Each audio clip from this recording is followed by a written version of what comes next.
Welcome back to The Big Idea. Tonight, we've got ideas so simple, you want to slap yourself. And this next one is a surface everyone who ever moved a kid into college has asked for, but no one was doing. Brian Altomare, president of MadPackers. How you doing, big guy? Nice to meet you. So let's pick up your folks. I got a lot of friends who are about to take their kids off to college. The moms are crying. Dads are crying because they got to pay the bills. But whatever, it's an emotional time.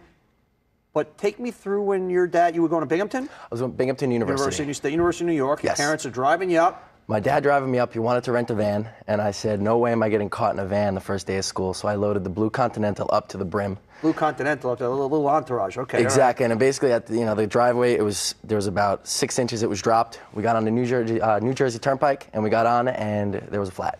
Okay. And the 3-hour drive turned into a 9-hour drive. So, disaster. And everybody I've talked to who's moved kids into college, it's stressful, and it's this, and all the thing. You said, there's got to be a better way. Absolutely. Okay. And what'd you do?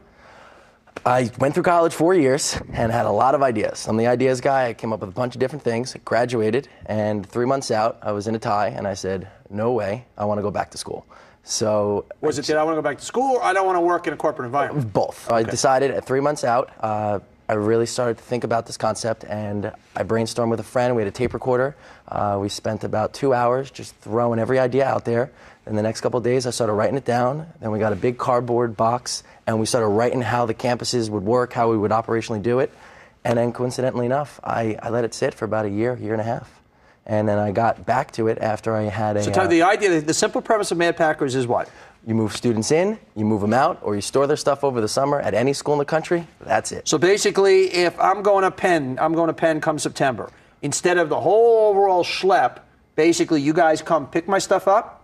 We send you a box kit. Send you a whole box fully kit. Loaded with shipping supplies, bubble wrap, tape dispenser, insurance included.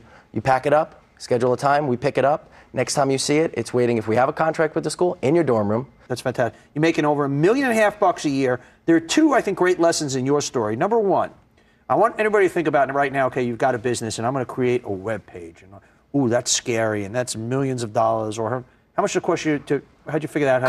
College student, about $1,500. $1,500. That's a great lesson. In any professional service, if you're just a starting out little person, there's always a college kid or somebody's son or daughter down the block who's a great designer. $1,000, you got a website. And that's Absolutely. what you did. That's fantastic. And the other great lesson also is you knew when to partner up, so to speak.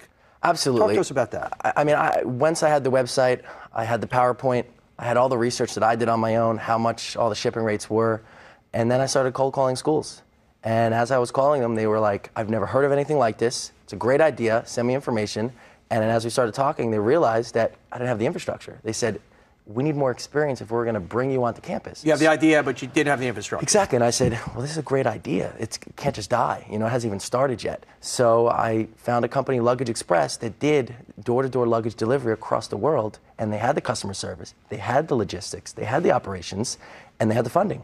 So went to them, and long story short, created another niche industry next to theirs. How did you have the confidence or the security to go, now you go and play with a big boy, you've got the idea, you don't have the experience, how were you comfortable getting in bed with them? I would say I hit rock bottom where I was going to do it or I was going to get out and go teach English for good. So I said, this is it, my last shot to make a claim, my stake in the ground here with no degree in business, straight English, just willing my way through. And how many years out of college were you? I was 3 years out. Okay, so this is a kid, 24 years old, didn't want to wear a tie. You said, what the hell, now you're making $1.5 million a year. Any advice to any young folks out there who maybe are thinking, now, once again, teaching English is great, but it's not what you want to do, who maybe don't have the guts to go for it? I mean, I would say, do what you got to do, and then once you're faced with that roadblock, acknowledge it, and don't be scared to just go for what you think you can do. Okay, you figured something out that you're not really necessarily in the business of the packing and unpacking business. You're in the business of serving college kids, and you can take that anywhere you want now.